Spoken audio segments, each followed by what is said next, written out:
नमस्कार स्टूडेंट, स्वागत है आप सभी का मिक्की मिन चैनल में। तो स्टूडेंट, इस वीडियो में आप सभी को BLI 223 का अगला लेक्चर लेके आया हूँ, जिसमें ब्लॉक 2 को हम आज कवर करेंगे। इसमें देखिए 5 यूनिट है। यूनिट 5 है बेसिक कॉन्सेप्ट, यूनिट 6 है type and forms of catalogues, unit 7 है format and standards, and unit 8 है cataloguing and non book material. तो इसको हम यूनिट वाइज कवर करेंगे। तो चलिए आज का लेक्चर स्टार्ट करते हैं। यूनिट 1 5 को हम यहाँ पे देखते हैं क्या है इसमें। तो इसका पहले हम यहाँ पे कंटेंट देखते हैं। जैसे कि यहाँ पे लाइब्रेरी कैटलॉग्स की बात कर रहा है, जिसमें हम डेफिनेशन इसका पढ़ेंगे, नीड, ऑब्जेक्टिव एंड फंक्शंस देखेंगे और क्वालिटीज़ देखेंगे। कैटलॉगिंग का लाइब्रेरी कैटलॉग्स के क्या होते हैं। फिर उसके बाद लॉ ऑफ लाइब्रेरी साइंस देखेंगे और उसके साथ हम देखेंगे लाइब्रेरी कैटलॉग का क्या रिलेशन है। उसके साथ हम देखेंगे लाइब्रेरी कैटलॉग्स में ये जो इंडेक्स होता है, शेल्फ होता है, लाइब्रेरी कैटलॉग्स, इनका एक कंपैरेटिव स्टडी देखेंगे और साथ में हम एक सिम्बायोटिक रिलेशन देखेंगे, इनका क्या होता है। तो ये है आज के इस लेक्चर में। तो चलिए देखते हैं इसमें क्या है, कैसे है चीज़ें। तो अगर मैं लाइब्रेरी कैटलॉग की बात करूं तो यहाँ पे देखिए, सबसे पहले मैं आपको यहाँ पे बता देता हूँ ये रंगनाथन जी का डेफिनेशन, कि इनके अकॉर्डिंग जो लाइब्रेरी कैटलॉग्स होती है वो क्या होती है। It is a document of it is a list of document in a library और collection forming a portion of it. मतलब कि ये एक लिस्ट ऑफ डॉक्यूमेंट है एक लाइब्रेरी में, जो कि कलेक्शन बनाती है। और it is a methodologically arrange a record of information about bibliographic resource। और एक रिकॉर्ड है जो कि एक मेथोडोलॉजिकली अरेंज किया गया है, जिसमें इंफॉर्मेशन है एक बिब्लियोग्राफिक रिसोर्स के फॉर्म में। तो उसको यहाँ पे इन्होंने कैटलॉग लाइब्रेरी कैटलॉग्स बोला है। एक सिंपल सा और डेफिनेशन ले लेते हैं, जिसमें C.A. कटलर्स की देखें तो इनके अकॉर्डिंग क्या है, list of document which is arrange in some define plan. एक लिस्ट ऑफ डॉक्यूमेंट है जो कोई एक डिफाइन प्लेन के अकॉर्डिंग अरेंज किया गया है, as distinguish from a bibliography. वो डिस्टिंग्विश है, अलग है बिब्लोग्राफी से। It is a list of book in some library और कलेक्शन। ये एक बुक का लिस्ट है लाइब्रेरी में या फिर एक कलेक्शन है। और ये बाकी सारे ऑक्सफोर्ड लाइब्रेरी के अकॉर्डिंग आप देख लेंगे तो इसमें सेम रहेगा। मतलब डेफिनेशन वही है कि लाइब्रेरी कैटलॉग्स क्या होता है, एक लिस्ट ऑफ डॉक्यूमेंट होता है जो कि एक नॉलेज को एक सिस्टमैटिक अल्फ़ाबेटिकली जिस भी तरीके से अरेंज करता है, उसको हम लाइब्रेरी कैटलॉग्स कहते हैं। तो ये तो हमारा डेफिनेशन हो गया। अब चलिए देखते हैं इसका नीड क्या हुआ, इसकी ज़रूरत क्यों पड़ी हमें लाइब्रेरी कैटलॉग्स की बात करें तो यहाँ पे अगर बात करें तो क्योंकि हमारे पास बहुत सारे print and non print material होता है, तो उसको एक पर्पस, मतलब एक रीडर के पर्पस से देखा जाए तो उसकी ज़रूरत क्या है कि मतलब उसको एक आसानी से मिल जाए चीज़ें। तो उसके लिए इसकी ज़रूरत पड़ी हमें, इसकी नीड इसलिए पड़ी कि जो भी हमारे पास डॉक्यूमेंट है उसको एक सिस्टमैटिक तरीके से अरेंज किया जाए, ताकि जो भी हमारा रीडर है या फिर हमारे पास जो भी नॉलेज है, यूनिवर्स ऑफ नॉलेज है, उसको हम एक अच्छे से रिप्रेजेंटेटिव वे में हम उसको अरेंज कर पाए। ताकि अगर हम खुद भी अगर रेफरेंस के लिए उसमें देखें तो हमें खुद उसको मतलब ज़्यादा टाइम ना वेस्ट हो, और प्लस हमारा रीडर जो कि मेन हमारा मोटिव होता है वही, उसके अगर अगर नज़रिए से भी देखा जाए तो उसका टाइम वेस्ट ना हो, उसके लिए मतलब चीज़ें जल्दी से जल्दी उसको मिल जाए और आसानी से मिल जाए, उसके लिए इसकी हमें ज़रूरत पड़ी। मतलब मेन मेन इसका पर्पस यही है कि आसान कर दे चीज़ों को। अगर जैसे हमारे पास बहुत सारे बुक है लाइब्रेरी में, तो उसको ढूंढने के लिए हमें घंटों ना उसमें बर्बाद करना पड़े। लाइब्रेरी कैटलॉग्स में एक बार देखिए कि वो वाली बुक है, उस ऑथर की बुक है उसमें या नहीं है। जिससे क्या होगा, हमारा ज़्यादा से ज़्यादा 5 से 4 मिनट उसमें लगेगा, इससे हमें पता चल जाएगा कि है या नहीं है। और अगर नहीं, मान लीजिए हमने कैटलॉग नहीं प्रिपेयर किया लाइब्रेरी कैटलॉग्स, तो उससे क्या होगा, हम घंटों तक बुक ढूंढेंगे लाइब्रेरी में और at the end of the day हमें नहीं मिलेगा। तो हमें क्या होगा, हमारा टाइम वेस्ट होगा और बाकी सारी चीज़ें जो भी है फैक्टर्स उसमें इंक्लूड हो जाएंगे। तो ये हमारा नीड था। अब चलते हैं इसके आगे।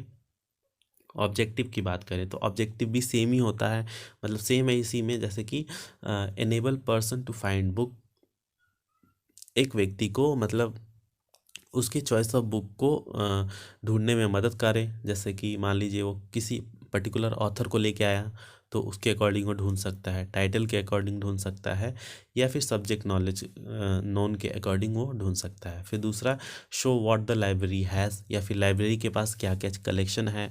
वो लाइब्रेरी कैटलॉग यही बताता है ना कि उसके अंदर क्या क्या कलेक्शन है, किस किस मतलब जो भी उनका ऑडियंस है उनके लिए है, किस कैटेगरी के ऑडियंस के लिए है, तो ये चीज़ें इसमें बताता है। फिर उसके बाद assist in the choice of book, और चॉइस ऑफ बुक को भी मतलब असिस्ट करता है कि हाँ ये वाली चॉइस ऑफ बुक मतलब लेनी चाहिए या क्या है, जैसे कि उसमें चीज़ें बताता है। यहाँ पे चॉइस हमारे जो भी रीडर है उसका चॉइस को असिस्ट करता है लाइब्रेरी कैटलॉग्स। तो ये हमारा नीड हो गया, बाकी ये सवाल पढ़ लेना, कुछ खास नहीं है इसमें। फिर फंक्शन की बात करें तो फंक्शन भी वही जो मैंने आपको अभी बताया। देखिए फिर भी मैं एक दो लाइन यहाँ पे पढ़ देता हूँ आपके लिए, जैसे कि the basic function of library catalogues is to let know an inquiry whether or not a particular publisher is in collection of the library, or if it was अच्छा यहाँ पे देखिए मैं सिंपल तरीके से बताऊँ तो, जैसे कि मान लीजिए आप गए लाइब्रेरी में, तो लाइब्रेरी कैटलॉग्स की फंक्शन क्या है कि वो बताता है कि उसके पास जो लाइब्रेरी है उस लाइब्रेरी में उस पर्टिकुलर जो रीडर है उसके चॉइस ऑफ बुक है या नहीं है, अगर है तो कहाँ पे है। तो ये एक बहुत बेसिक फंक्शन जो है जो कि लाइब्रेरी कैटलॉग्स करता है। और भी बहुत सारी चीज़ें, जैसे कि इसका फंक्शन क्या है कि वो सेव करता है टाइम को, रीडर का जो भी मतलब क्वेरीज़ है वो फाइंड आउट करता है। तो इस तरीके से यहाँ पे इसकी फंक्शन हो गया, मतलब सारी देखा जाए तो इस तरीके से वन आफ्टर अनदर एक दूसरे से रिलेटेड ही चीज़ें चल रही हैं। तो यहाँ पे ये सारा है, अब एक बार देख लीजिएगा, बाकी इसमें सेम सेम सा ही है यहाँ पे पॉइंट वही। अब क्वालिटी की बात करें तो लाइब्रेरी का कैटलॉग का एक क्वालिटी होनी चाहिए कि एक्यूरेसी उसमें होनी चाहिए। एक्यूरेसी अगर रहेगी तो उसका स्टैंडर्ड एक मेंटेन रहेगा। फिर कंसिस्टेंसी होनी चाहिए, मतलब जो भी उनका चीज़ें हैं वो मतलब स्ट्रिक्टली फॉलो होनी चाहिए, उस इसके से क्या होगा, कंसिस्टेंट रहेगा लाइब्रेरी कैटलॉग। अब आगे है need of the user. Need of the user से बात करें तो यहाँ पे जैसे कि कोई भी आपका यूज़र है, अगर आपका लाइब्रेरी कैटलॉग्स जो है उसका नीड फुलफ़िल कर रहा है कि नहीं कर रहा है, तो ये भी एक क्वालिटी मतलब बताता है। अरेंजमेंट, वो किस तरीके से अरेंज किया गया है।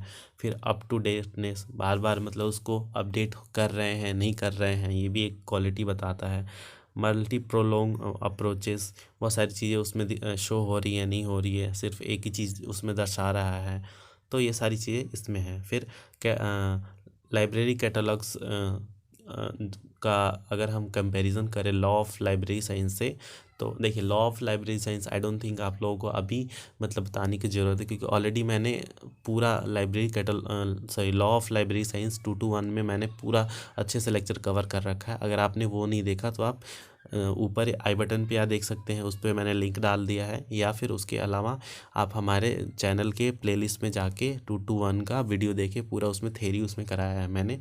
तो लॉ ऑफ लाइब्रेरी साइंस तो आप मान के चलिए कि आने ही आने वाला है, तो इसको तो कर ही ले 2:1 के लिए।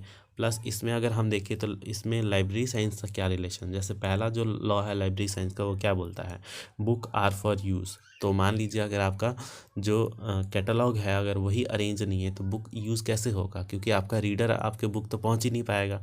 तो इसलिए यहाँ पे बोला है कि बुक को अरेंज किया जाए, मतलब कैटलॉग को अच्छे से प्रिपेयर किया जाए लाइब्रेरी कैटलॉग्स को, ताकि बुक को यूज़ हो सके। तो ये पहला फुलफ़िल कर रहा है। फिर ऐसे फिर दूसरे की बात करें तो सेकेंड जो लॉ है वो बोलता है एवरी रीडर हिस और हर बुक। तो हर रीडर के पास अपना बुक होता है, तो वो बुक भी कैसे मिलेगा, जब अगर लाइब्रेरी में वो जाए, अगर आपका रीडर जा रहा है तो उसको कैटलॉग के थ्रू ही मिलेगा। तो कैटलॉग को अच्छे से अपडेट रखना चाहिए, ताकि जो उसका रीडर है वो उस बुक तक अपने जो भी उसका मतलब बुक है उस तक वो पहुंच सके। तो ये भी यहाँ से ये फुलफ़िल करता है। अब यहाँ पे सेकेंड फोर्थ लॉ की बात कर थर्ड लॉ की बात करें तो थर्ड लॉ क्या बोलता है, every book has its reader. अब same every book has its reader, अगर वो सारी बुकें जो हैं लाइब्रेरी में अगर अरेंज नहीं किया जा रहा है, अगर कैटलॉग कार्ड्स नहीं प्रिपेयर किया जा रहा है, तो वो जो रीडर है उस बुक तक ही नहीं पहुंच पाएगा। तो इसीलिए उसको अरेंज करना बहुत इंपॉर्टेंट है। कैटलॉगिंग लाइब्रेरी कैटलॉग्स बनाना बहुत ज़रूरी है।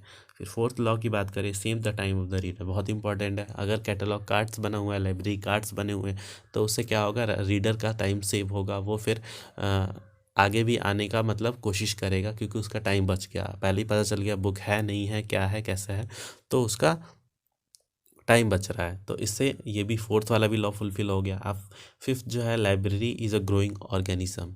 तो library is a growing organism यहाँ पे कैटलॉग कार्ड, लाइब्रेरी कार्ड से भी रिलेशन रखता है। जैसे कि लाइब्रेरी बढ़ती है तो उसके साथ साथ उनके पास कलेक्शन भी बढ़ते हैं, तो साथ साथ कलेक्शन बढ़ेंगे तो कैटलॉगिंग कार्ड्स में अपडेट करने के लिए बहुत सारे मटेरियल होंगे, तो उससे क्या होगा, लाइब्रेरी जो कैटलॉग है वो भी बढ़ेगा। तो इसीलिए यहाँ पे वो दोनों ही साइमल्टेनियसली वैसा वर्सा एक दूसरे से रिलेशन रखते हैं। तो यहाँ पे ये भी फुलफिल हो रहा है। तो ये हमारा था इसका। अब यहाँ पे देखा जाए तो library catalogues versus other library records की बात करें, तो जैसे लाइब्रेरी कैटलॉग्स तो मैंने ऑलरेडी आपको बता दिया। अब इंडेक्स की मैं यहाँ पे बताता जाऊँगा और फिर आप लोगों का डिफ्रेंशिएशन यहाँ पे होता जाएगा। अरेंजमेंट की बात करें तो मैंने पहले ही बता दिया था, जो कैटलॉग होता है कैन बी अरेंज अल्फ़ाबेटिकली और क्लासिफाइड सीक्वेंस या फिर अल्फ़ाबेटिकली अरेंज होता है। और वहीं पे अगर हम इंडेक्स की बात करें तो इंडेक्स जो होता है वो हमेशा ही अल्फ़ाबेटिकली अरेंज होता है। अब एंट्री की बात करें, अब मैं कैटलॉग की नहीं बात करूँगा क्योंकि ऑलरेडी हमने लाइब्रेरी कैटलॉग को डिस्कस कर दिया है। हम सिर्फ इंडेक्स की यहाँ पे, और यहाँ पे आप लोग पढ़ते जाना साथ में। तो यहाँ पे एंट्री की बात करें तो इंडेक्स जो होता है वो एंट्री होता है only for specify the subject. हाँ sorry, index entry only specific the subject यहाँ पे होता है। फिर फ्लेक्सिबिलिटी की बात करें तो यहाँ पे देखिए, new subject can be inserted any time. यहाँ पे न्यू सब्जेक्ट जो है कभी भी इंसर्ट हो जाता है। ये यहाँ पे है। एंट्रीज़ की बात करें, no such entries are require in case of an index. अब यहाँ पे देखिए, analytical entries can be prepare depending on the nature of the document. Analytical entry भी यहाँ पे बनती है लाइब्रेरी कैटलॉग में, बट यहाँ पे ऐसा कोई एंट्री नहीं बनता है। तो ये इसका मेन था। अब शेल्फ लिस्ट की बात करें तो शेल्फ लिस्ट जो होता है वो एक तरह से वो भी एक अरेंजमेंट ऑफ बुक होता है जो कि शेल्फ पे किया जाता है, और उसका ही रिकॉर्ड क्या होता है, एक मतलब एक लिस्ट बनाया जाता है पेपर पे, हार्ड कॉपी पे, और वो उसको ही मतलब जैसे जैसे वो अरेंज है शेल्फ पे, उसी उसी के अकॉर्डिंग जो डॉक्यूमेंट है उस पे उन्होंने लिखा हुआ होता है। तो यहाँ पे देखिए, it is consulted only by the staff of the library. ये सिर्फ स्टाफ ऑफ द लाइब्रेरी के लिए होता है, क्योंकि उन्होंने ही अरेंज किया, उनको ही पता है कि इसको किस तरीके से हमें अरेंज करना है। और जो लाइब्रेरी कैटलॉग होता है वो दोनों के लिए होता है। फिर डिग्री ऑफ यूजनेस की बात करें तो usually at the time of book selection and stock verification. Book selection और स्टॉक वेरिफिकेशन के टाइम में शेल्फ लिस्ट को ज़्यादातर यूज़ किया जाता है। Always arrange in classified order, हमेशा ही क्लासिफाइड ऑर्डर में अरेंज होता है, और जनरली इन कार्ड फॉर्म, और हमेशा ही कार्ड फॉर्म में होता है। तो ये सेल्फ लिस्ट की बात होगी। अब एक्सेशन रजिस्टर की बात करें। अब एक्सेशन नंबर आपको पता होगा क्या होता है, अगर आपने 2 to 7 वाला नहीं देखा तो उसको देख ले, उसमें अच्छे तरीके से मैंने एक्सेशन नंबर बता रखे हैं, और हर चीज़ मतलब कैटलॉग कार्ड्स का बता रखा है, तो उसको तो ज़रूरी देखें। आप ऊपर आई बटन पे देख सकते हैं, बाकी आप चैनल के प्लेलिस्ट से भी देख सकते हैं। तो यहाँ पे देखिए, एक्सेशन नंबर होता है, जैसे कि मान लीजिए अगर बुक आया लाइब्रेरी में, जैसे बुक एंटर करता है, परचेज़ करके आ गया या फिर किसी से कहीं से गिफ्ट आ गया, कहीं से भी मतलब आया, लाइब्रेरी में आ रहा है, तो क्या होता है, लाइब्रेरी में एक नंबर दे दिया जाता है, उसको बोलते हैं एक्सेशन नंबर। मतलब उस बुक का नंबर एक दे दिया जाता है। जैसे मान लीजिए पहली बार लाइब्रेरी खोली है, उसमें 10 किताबें आ गई, तो उसके नंबर कैसे बनेंगे, 1 2 3 4 5 10, ऐसे जाके लास्ट तक 10 तक, मतलब 10 किताबें हैं, वो एक्सेशन नंबर, उसको ही एक्सेशन नंबर बोला जाता है। तो यहाँ पे यही होता है एक्सेशन नंबर। अब लाइब्रेरी में एक्सेशन नंबर के अकॉर्डिंग भी चीज़ों को अरेंज किया जाता है, क्योंकि उससे पता चलता है, मतलब उसका भी एक लिस्ट बनाया जाता है जिससे पता चलता है कि लाइब्रेरी में कितनी बुकें हैं। तो यहाँ पे पर्पस की बात करें तो इंडिकेट क्या करता है, total collection of the library में कितनी मतलब टोटल कलेक्शन है चीज़ों की। यूज़ की बात करें तो प्रोसेस डेट वाइज कलेक्शन, वो डेट वाइज कलेक्शन रखता है कि हाँ इस डेट को ये बुक आया और इस राइटर की है, मतलब पूरा डिटेल रखता है ऐसे करके। और बाकी इसमें और कुछ है नहीं इसमें।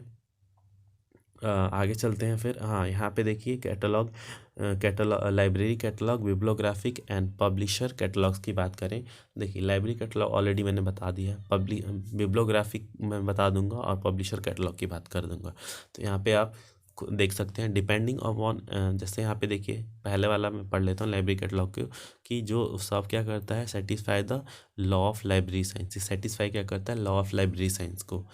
पर यहाँ पे बिब्लियोग्राफी की बात करूँ तो depend upon kind of bibliography, यहाँ पे डिपेंड करता है kind of bibliography to bring the notice of the reader select list in document relevant to the study inventory function. तो यहाँ पे डिपेंड करता है मतलब चीज़ों का कि रीडर किस तरीके का डॉक्यूमेंट को सेलेक्ट कर रहा है।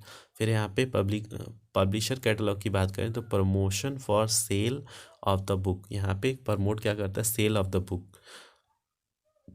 और इसमें बात कर तो इन्वेंटरी यहाँ पे देखिए subject wise alphabetical and again the list of the document of a particular subject arrange according to the alphabetical order. यहाँ पे अरेंज किया जाता है इस तरीके से, occur in the form of book, ये बुक के फॉर्म में मतलब होता है। और यहाँ पे मतलब पब्लिशर कैटलॉग की बात करें, जैसे कि एक पब्लिशर के नाम से कैटलॉग बनता है कि इस पब्लिशर के नाम से हमारे जो हमारा जो लाइब्रेरी है उसमें ये कलेक्शन ऑफ बुक है और इस सब्जेक्ट से रिलेटेड है। तो इससे क्या होता है कि उसमें भी बहुत आसान हो जाता है बुक को फाइंड आउट करना। और बिब्लियोग्राफी की बात करें यहाँ पे normally it is restricted to a particular subject region, ये एक particular subject region person language से ही रिस्ट्रिक्ट रहता है। Usually it is arrange alphabetically, ये हमेशा ही अल्फ़ाबेटिकली अरेंज होता है। और mostly the scholars and library staff के लिए यूज़ होता है, जो लाइब्रेरी स्टाफ होते हैं और स्कॉलर्स होते हैं उनके लिए ही यूज़ होता है। Usually found in the form of book, हमेशा ही बुक के फॉर्म में ये होता है। तो ये पूरा था इसमें, और कुछ खास है नहीं, आप इसमें देख लें, बाकी मैंने पूरा अच्छे से बता दिया है। आगे देखिए इसमें कुछ है नहीं, नीचे चलते हैं। एक सिम्बायोटिक रिलेशन है, छोटा सा है टॉपिक, क्या पता आ जाए, बट इसको मैं बता देता हूँ। सिम्बायोटिक अगर मैं जनरली बात करूँ तो सिम्बायोटिक एक रिलेशनशिप होता है जिसमें म्यूचुअल बेनिफिट होता है दोनों को। तो यहाँ पे भी जब आप अरेंज करेंगे सिम्बायोसिक मतलब लाइब्रेरी कैटलॉग अगर आप प्रिपेयर कर देंगे तो आपको आसानी होगा, मतलब लाइब्रेरी जो लाइब्रेरियन होते हैं या लाइब्रेरी के जो भी स्टाफ मेंबर होते हैं उनके लिए भी आसानी होगा बुक को प्रोवाइड करना रीडर के लिए, रीडर के पास, और रीडर के लिए आसानी होगा कि बुक को अच्छे मतलब जल्दी से जल्दी उस चीज़ को प्राप्त कर लेना। या फिर उनको जब शेल्फ लिस्टिंग कर रहे होते हैं, स्टॉक वेरिफिकेशन कर रहे होते हैं, तो उनको बहुत आसानी होती है उस चीज़ को मतलब करने में। तो ये सिम्बायोटिक रिलेशन है, both party can get mutually benefited from what has happen in the library. तो ये पूरा सिम्बायोटिक रिलेशन है। तो यहाँ पे यही था इस वाले जो यूनिट है इसमें। आगे नेक्स्ट जो वीडियो आएगा हमारा उसमें हम आगे वाला जो यूनिट है उसको हम कवर कराएंगे। यूनिट हमारा 6 रहेगा जिसमें type and form of catalogue की बात करेंगे। तो आशा करते हैं आपको आज का लेक्चर अच्छा लगा होगा। अगर फिर भी कोई डाउट हो तो कमेंट बॉक्स में ज़रूर लिखें और ज़्यादा से ज़्यादा बच्चों तक शेयर करें ताकि उनकी भी हेल्प हो सके। तो मिलते हैं आप सभी से नेक्स्ट वीडियो में, तब तक के लिए धन्यवाद।